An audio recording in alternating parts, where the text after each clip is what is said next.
Hello, this is Sabika Syed and welcome to the print headlines. VD Satheesan to be the next Chief Minister of Kerala as Congress leadership ends suspense. VD Satheesan will be the next Chief Minister of Kerala. The Congress leadership today picked Satheesan as the leader of the Congress Legislature Party, putting an end to the high drama and suspense that lasted all of 10 days after the declaration of the State Assembly election results on May 4.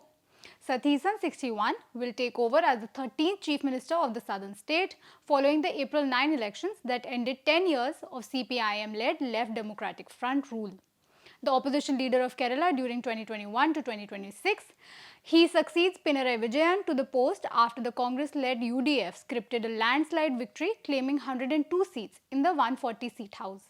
West Bengal government directs schools to mandatorily include singing of Vande Mataram in morning assemblies. The West Bengal government has directed all state-run and aided schools to mandatorily include the singing of Vande Mataram during morning assemblies with immediate effect, according to an official communication issued by the School Education Department. The directive states that every student must participate in singing the national song at the start of the school day. Heads of institutions have been instructed to ensure strict compliance.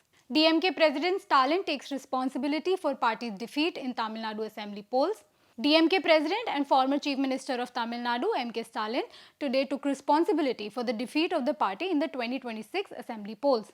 Addressing the DMK District Secretary's meeting at the party headquarters in Chennai, he said, and I quote, "One is blaming another and they are pointing an accusing finger at someone else. There will be no end if we keep blaming one another. When I take pride in victory, I should also take responsibility for defeat." Besides drastic changes in party organization, a field study is to be launched by Stalin, as part of which the committee members will tour the state and submit a report within 20 days. ECI announces schedule for Phase 3 of SIR of electoral rolls. The Election Commission of India today announced the schedule for Phase 3 of the Special Intensive Revision or SIR of electoral rolls in 16 states and 3 union territories. It stated that once Phase 3 of SIR is completed, the entire country will be covered except for Himachal Pradesh, Jammu and Kashmir and Ladakh. The statement read, and I quote, "The schedule for Himachal Pradesh, Jammu and Kashmir and Ladakh will be announced later, taking into account the weather conditions." Mamata Banerjee appears before Calcutta High Court to argue Bengal post-poll violence case. Lawyers shout thief slogans. Former West Bengal Chief Minister and Trinamool Congress Chief Mamata Banerjee arrived at the Calcutta High Court today to argue in a matter concerning the widespread post-poll violence unleashed across the state in the wake of the assembly poll results. A division bench comprising of Chief Justice Sujoy Paul and Justice Pathasarthi Sen is hearing the PILs after the petition was filed on May 12. According to the petitioner, several TMC leaders and workers were allegedly forced to flee their homes after the polls, while many of them were attacked because of their association with the TMC. Aaditya Thackeray slams government for austerity drama. Shiv Sena UBT leader Aaditya Thackeray today hit out at the government for indulging in drama of austerity with cameras perfectly placed to film it. Thackeray said, and I quote, "The audacity to know the economic situation that their failed policies have put India in, then to be okay with thousands of crores be spent on their travels and campaign during elections, and then to indulge in such drama." He also attributed India's current economic crisis to its failed policies of the last 12 years. Woman gang raped in sleeper bus in New Delhi. The Delhi police have arrested the driver and conductor of a sleeper bus for allegedly raping a 30-year-old woman inside the vehicle. Police officials said the woman had boarded the bus after agreeing to provide sexual services to the duo.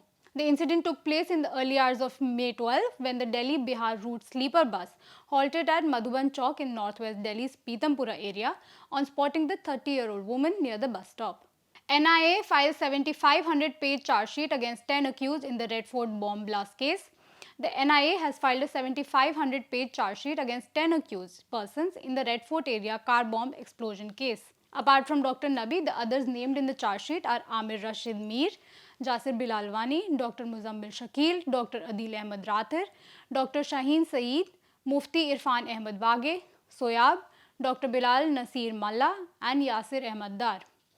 The statement read, and I quote, "All 10 accused, including the main perpetrator, Dr. Umair Nabi, who is deceased, were linked to the organization AGUH, an offshoot of the Al-Qaeda in the Indian subcontinent, as per the charges filed before the NIA Special Court at Patiala House Courts in New Delhi." Nearly 90 people killed as storm and rain batter Uttar Pradesh, relief work underway.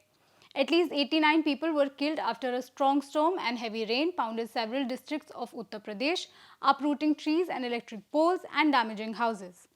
Chief Minister Yogi Adityanath took cognizance of the loss of lives and damage caused by the unseasonal rain, thunderstorms and lightning yesterday and directed officials to ensure relief reaches the affected families within 24 hours. The Relief Commissioner's office said all divisional commissioners and district magistrates have been directed to verify the incidents with full sensitivity and ensure financial assistance is distributed within 24 hours.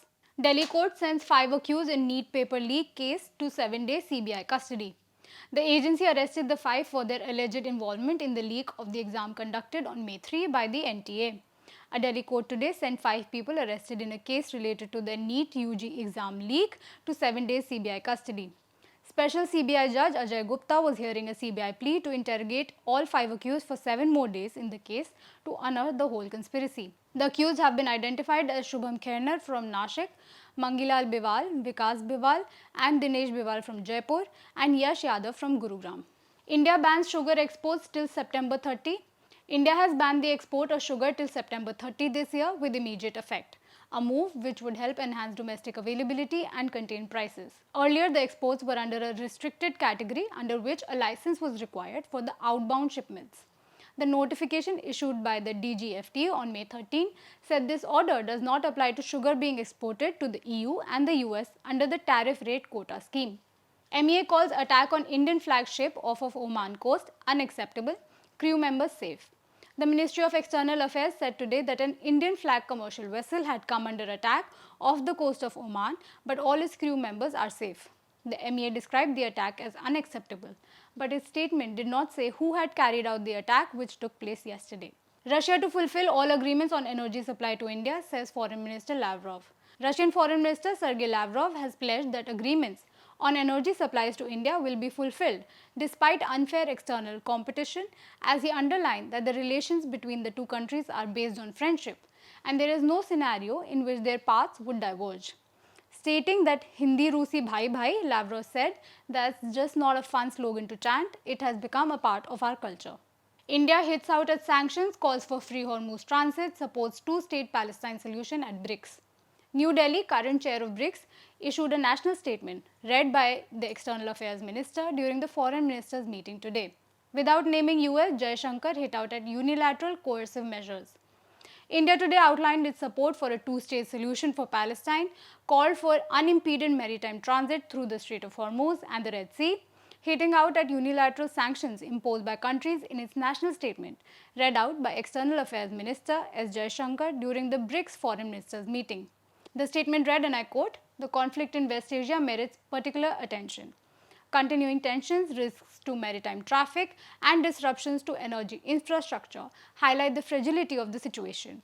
Safe and unimpeded maritime flows through international waterways, including the Strait of Hormuz and the Red Sea, remain vital for global economic well-being."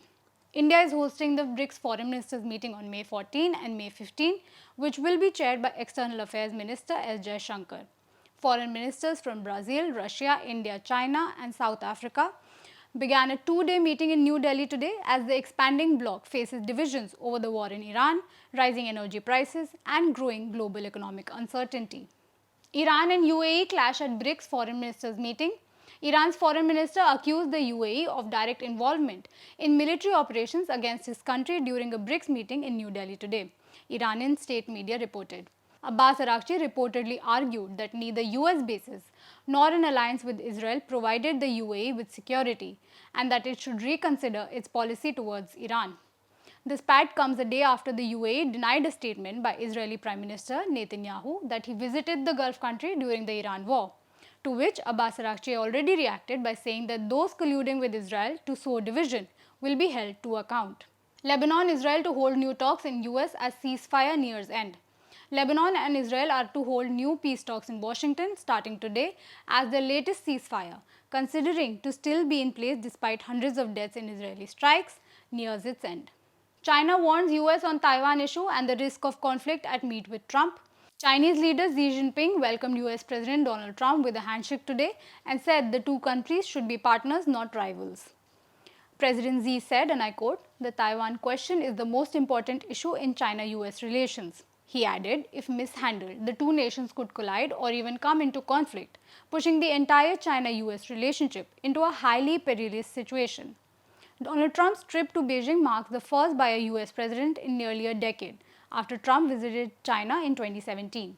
White House says Trump-Xi meeting was good. US President Donald Trump and Chinese leader Xi Jinping held a good meeting in Beijing today, the White House said in a readout that did not include any reference to Taiwan. The readout stated that President Trump and Chinese President Xi Jinping have agreed the Strait of Hormuz must remain open and Iran can never have a nuclear weapon. The White House statement said President Trump had a good meeting with President Xi of China. The two sides discussed ways to enhance economic cooperation. Cuba has run out of diesel and fuel oil amid US oil blockade. Cuba has completely run out of diesel and fuel oil, the country's energy and mines minister said today, as the capital Havana faces its worst rolling blackouts in decades amid a US blockade that has strangled the island of fuel. The energy minister Vicente Olevi said, and I quote, "We have absolutely no fuel or oil and absolutely no diesel." He added that the national grid was in a critical state and they have no reserves. Samantha's Maa Inti Bangaram gets a new release date. Maa Inti Bangaram, which brings back the collaboration of Samantha and director Nandini Reddy after the 2019 blockbuster Oh Baby, now has a new release date. The film, jointly produced by Samantha, her husband Raj Nidimoru and Himang Duvuru under the banner of Tralala Moving Pictures, will arrive in theatres on June 19. The Telugu film was initially scheduled to release mid-May. The quirky family drama gained a strong buzz among the audience ever since the release of its teaser and the song Thasadiya featuring Samantha and her co-stars. That's all we have for you today. We'll be back tomorrow with the latest.